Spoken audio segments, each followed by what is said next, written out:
Today friends, I am going to share with you an exciting topic that is not just good for your garden but also for the planet.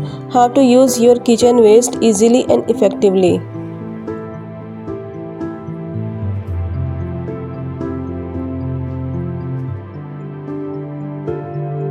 Hi friends, welcome to Home Botanist. Hope you all are having a lovely day. So without any further ado, let's get into the video.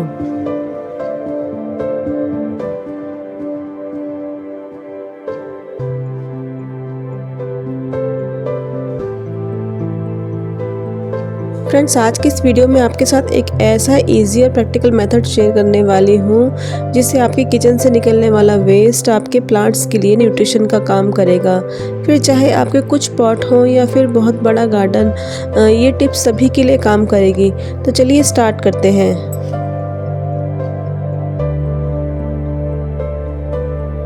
Friends, kitchen waste compost बनाने के तो बहुत तरीके हैं, but आज मैं आपसे एक ईजीएस्ट तरीका शेयर करने वाली हूँ। अगर आप बिगनर हैं या फिर आपका एक हेक्टिक शेड्यूल है तो आप ये मेथड्स अपने प्लांट में अप्लाई कर सकते हैं। अगर आपने कभी कंपोस्टिंग नहीं की तो स्टार्टिंग में आप ये वाला मेथड अपने प्लांट में अप्लाई करें।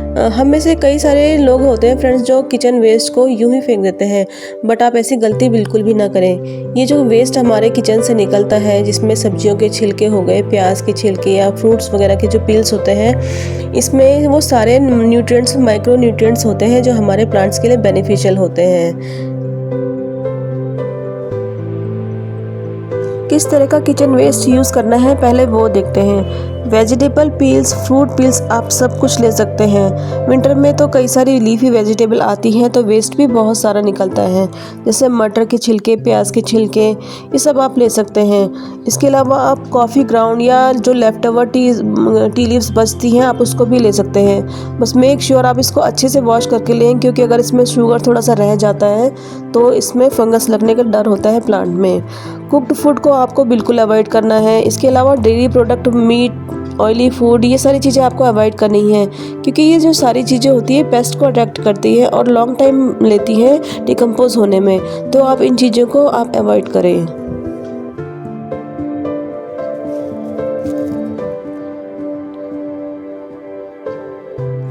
सबसे पहले जो भी वेस्ट आपके किचन से निकलता है आप उसे कलेक्ट करते रहें। अगर आपके पास ग्राउंड में थोड़ा सा स्पेस है तो आप इसे थोड़ा सा ड्राई कर लीजिए, जिससे इसका एक्स्ट्रा मॉइस्चर कम हो जाएगा। मैं तो इसी तरीके से इसको ग्राउंड में जहाँ भी खाली स्पेस दिखता है वहीं डालती रहती हूँ। 3 से 4 दिन का किचन वेस्ट कलेक्ट करके इसी तरह से ग्राउंड में फैला देती हूँ। 1 वीक में जब ये 60 से 70% ड्राई हो जाता है तो उसे कलेक्ट करके एक बकेट में भर देती हूँ। बकेट के बॉटम में आपको ब्राउन्स की लेयर लगानी है। अगर आपको ड्राई लीव्स मिल जाती है तो आप वो लगा दीजिए, नहीं तो आप न्यूज़पेपर की लेयर भी लगा सकते हैं। और जैसे ही ये ड्राई हो जाए नया वेस्ट, तो आप इसको फिर से बकेट में भर दीजिए। बीच में जब आप नया वेस्ट डालते हैं तो बीच में ब्राउन्स की लेयर ज़रूर लगाएं। जब ये बकेट फुल हो जाए तो आपको एक दिन इसको किसी बड़े टब या कहीं खुली जगह या ज़मीन में इसको निकाल करके अच्छे से हवा लगानी है। और ये अभी जो मिक्सचर रेडी है ये 70 से 80% तक रेडी हो चुका है। अब हमें इसको डायरेक्ट ही यूज़ करना है, तो हमको इसमें कुछ चीज़ें ऐड करनी होंगी जिससे हमारे प्लांट में कोई भी फंगस वगैरह का अटैक नहीं होगा। ये प्रोसेस फ्रेंड्स आपको तब तक रिपीट करनी है जब तक आपकी बकेट फुल ना हो। 3 से 4 दिन का वेस्ट कलेक्ट करके आप उसको फिर से किसी खाली जगह में सुखा दीजिए। जब इसका 60 से 70% एक्स्ट्रा मॉइस्चर ख़त्म हो जाए तो आप इसको फिर से कलेक्ट करके आप उसको बकेट में भरते रहिए। बकेट में जब आप नया डालते हैं उस समय आप इसमें बीच में न्यूज़पेपर के कुछ टुकड़े डाल सकते हैं, जिससे उसमें एक्स्ट्रा मॉइस्चर उसका वो रिटेन करता रहेगा।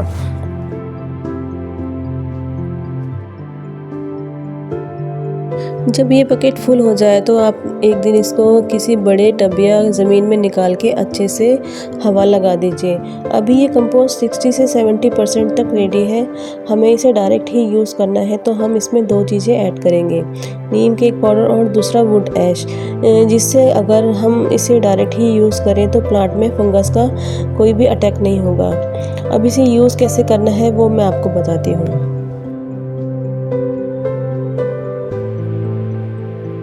ये जो हमारा मिक्सचर रेडी है ये 70 से 80% तक रेडी है। और आप देख सकते हैं मैंने बकेट में कोई होल भी नहीं करा है, बस इसका जो मॉइस्चर लेवल है उसको मेंटेन करना होता है। बट अगर आप अभी बिगिनर हैं तो आप अपनी बकेट जो ये आप बकेट में आप कंपोस्टिंग करेंगे तो आप इसमें होल ज़रूर बना लें 2 से 4। वैसे हम जो इसको थोड़ा सा ड्राई कर लेते हैं तो इसका एक्स्ट्रा मॉइस्चर वैसे ही ख़त्म हो जाता है। बस इसको ज़्यादा ड्राई भी नहीं करना है और ज़्यादा बिल्कुल इसको गीला भी नहीं होना चाहिए। ऐसा मॉइस्चर मेंटेन रहना चाहिए इसमें। फिर ये इसमें कोई स्मेल नहीं आती, कोई कुछ नहीं होती और बहुत ईजीली आप इसको बना सकते हैं। ये जो मिक्सचर रेडी है ये आप किसी भी तरह के प्लांट में अप्लाई कर सकते हो, चाहे वो सीजनल प्लांट हो या फिर परमानेंट प्लांट हो या फिर चाहे कोई आपका फ्रूट प्लांट ही क्यों ना हो।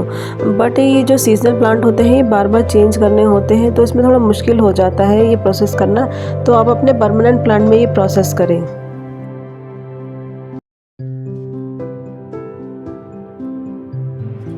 अब इसे यूज़ कैसे करना है वो देखते हैं। सबसे पहले कोई भी पॉट ले लीजिए आप जिसमें आपका कोई प्लांट लगा हो। ये मेरा ड्रेसिना का प्लांट है, मैं इसको ले रही हूँ। फिर इसके चारों ओर से जितना भी सॉइल मिक्स आप निकाल सकते हैं निकाल लीजिए बिना रूट डिस्टर्ब किए हुए।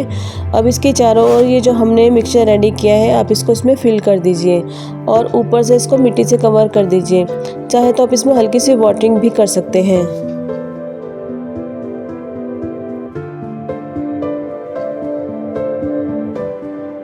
कुछ दिनों के बाद अगर आप इसको खोल के देखेंगे तो ये पूरी तरह से डिकम्पोज हो चुका होगा।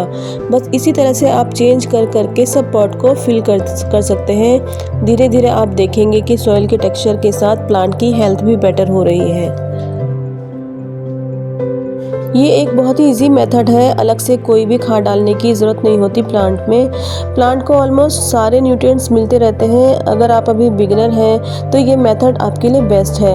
एटलीस्ट आप अपने परमानेंट प्लांट में तो ये प्रोसेस कर ही सकते हैं क्योंकि उन्हें बार बार चेंज करने की ज़रूरत नहीं होती है। इसी तरह से साल में 2 से 3 बार आप इस तरह से करेंगे तो इनफ है आपके प्लांट्स के लिए। सीजनल प्लांट तो कुछ टाइम के लिए होते हैं तो आप इसमें नॉर्मल वर्मी कंपोस्ट या फिर घर का बना किचन वेस्ट कंपोस्ट यूज़ कर सकते हैं। घर में किचन वेस्ट कंपोस्ट कैसे बनाएं इजी तरीके से बिना किसी एफर्ट के, उसके लिए एक अलग से वीडियो शेयर करूँगी, नहीं तो ये वीडियो बहुत लंबी हो जाएगी।